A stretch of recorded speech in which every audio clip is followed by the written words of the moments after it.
Many years ago, in the land of Tippet, there was a great hunt of elephants. He was the best at what he did, as he trapped the wild elephants by having them fall into pits. One day, while checking on the pits, he did not find any elephants, but a lion, a snake, a falcon, a mouse, and a man that had fallen in. This is the story of how the group ended up in the hunter's elephant trap and how the hunter made a terrible mistake by rescuing one of them. Oh, please don't hurt me. I didn't mean any harm to your children. Tried to hurt my cubs and now you will pay! King of the jungle, please let me be. I've done nothing to them, I swear it.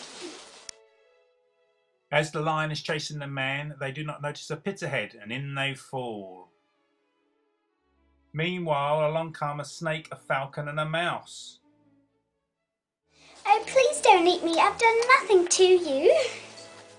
I have not eaten for days, and you will be my next meal. After you eat the mouse, I will become you. These three also did not notice that there was a massive hole up ahead that the lion and man had already fallen into. They all fell as well into the pit after the mouse led them to it. The 5 of them in the pit feared for their lives, as they believed other animals could harm them at any move they made. Finally, the lion spoke up. Oh, honoured ones. We are all comrades in misfortune. Let's just promise not to hurt each other. Let's just stay where we are now, and let's just think about how we are going to get out of the pit. Agreed! The animals and the man started talking about how they will be able to get out of the pit. While they are doing this, the hunter comes along to see if he has caught any animals when he discovers who is in the hole. Why, what is this? How did you all get in here? Oh, Hunter! Please let us out! No, good hunter. I'm not an elephant. I'm not an elephant. No, you don't look like an elephant, my little friend. I think I might help you all to escape. Oh, hunter, I and the other animals will be grateful to you and will help for your kindness. For I warn you, he will forget your kindness and do you harm. That's nonsense! I must rescue everybody so they don't die. He has grown ill with a terrible fever in the past months, and it is not longer able to hunt for elephants or any other game. He would have died along with his wife if it weren't for the lion bringing me every day to the hunter's home. We owe you so much now, since you have fed my husband and I, and in these hard times, and have allowed us to live. I am just repaying you for the kindness that you treated me with when I fell in the pit. The next day the falcon arrived at the hunter's house carrying a large bag of gems he had found in the middle of the forest. They were bright and sparkling. He brought them to the hunter for repaying him for saving his life. Take these gems as a gift for saving my life. You can use them for buying you food for yourself and your wife. You have helped save my wife and me. Thank you for your good deeds. I wish you good health. Go. With that, the falcon nodded and left the hunter. Little did he know that the gems were actually the queen's gems. Not knowing it, she had left them in the forest the previous day. When she found that they were missing, the king suspected theft and sent out the men who the hunter had saved, along with the many soldiers, to find these gems. While the men were searching, he came upon the hunter's house. Hope that you are feeling better, but I need to ask you, have you seen any gems? Yes, I have. Here they are. Where did you get these? The falcon that I rescued from the pit brought them to me. These gems belong to the queen. She thinks someone has stolen them. I have been sent to find them. Unless I tell, nobody will never know where they are. So, my friend, let's divide them. I'll have half and you have half. Then we shall both gain weight and no one will be the wiser. What? You do it a bit? No, I say no! The gems will be returned to our good queen. Then, my honest man, you shall go to the palace as my prisoner. Tie him up. He is the one who stole the queen's jewels.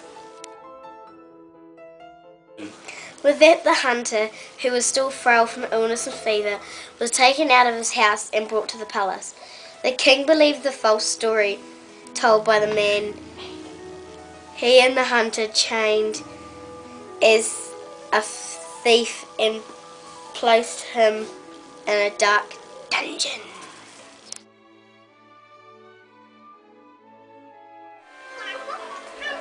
Spoke the truth. But because the man that I rescued from the elephant pit, I am now in this lonesome dungeon with none to pity me or help me. Say not so, good friend. I pity you, and it may be I who can free you. Keep up your courage. I will go and find help. The mouse exits at the remark and goes to find help. This leaves the hunter alone to think for a while. The mouse returns with the snake within a few moments. Now I am glad to have a chance to show my gratitude. Take this box of cream, hide it in your chest. Then the king walks in the garden. I will sing him on the hill. The cream in that little box alone can save his life. I urge you to use it. Go. A few moments later, while the king was walking in the garden, the snake bit him. A group of people gathered around him. He will die, he will die. No doctors will know the cure for the bite of the snake.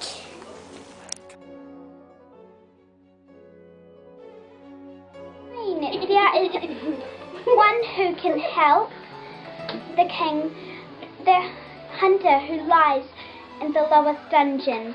Send for him quickly before it is too late. What reward shall I give you? You have anything you like. The queen then sent for the hunter. He came to the king's side and took a box of cream and applied it to the king's wound. The swelling soon went down and the king was well again. O king, I only have one great favour, that you listen to my story. Proceeded to tell the king everything that had occurred. So the lion was right. If you had left the ungrateful man in the pit, you would have been fine. Ho, soldiers, bring the man to me, and I will punish him. We could not find the man. He has escaped, for I don't want anyone to see anybody suffer. It is noble to forgive an enemy. And now, my friend, I have need of a brave man like you in my palace. You shall live here as my great hunter. Dun dun dun.